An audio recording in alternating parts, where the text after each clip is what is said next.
Anyone who satisfies this heart hunger will hold people in the palm of their hand. This is part 1.2 of Dale Carnegie's How to Win Friends and Influence People.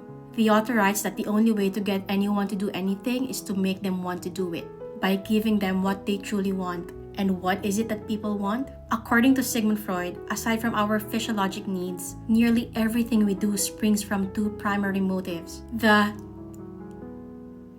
craving to feel important.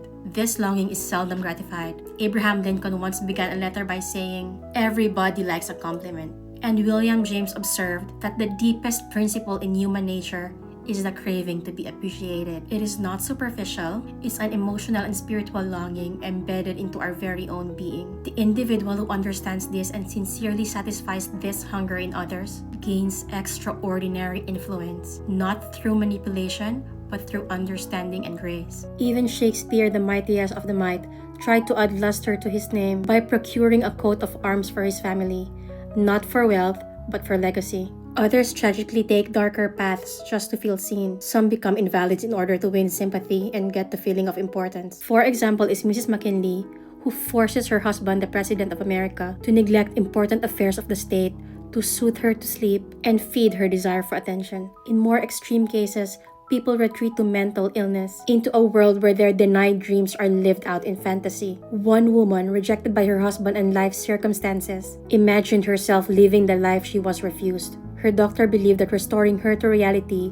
would only bring her more pain. In her mind, she was finally important and happy. The takeaway is, if people are willing to become invalid or lose touch with reality just to feel appreciated, imagine what miracle you and I can achieve by giving people honest appreciation on this side of insanity. So, arouse enthusiasm by appreciation and encouragement, be hearty with your approbation, and lavish in your praise. There are more stories in this book that illustrates this principle across different areas of life, but I won't be covering all of them in this video. Examples on how to apply appreciation in business, in romantic relationships, in parenting. This reminds me of the story of Thomas Edison, his mother, and his teacher, and in investing in others. One powerful example is the iconic Stevie Wonder, who shared that the first time someone genuinely appreciated his musical gift marked the beginning of his new life. But be discerning. Appreciation is not the same as flattery. Appreciation is genuine, from the heart and rooted in truth.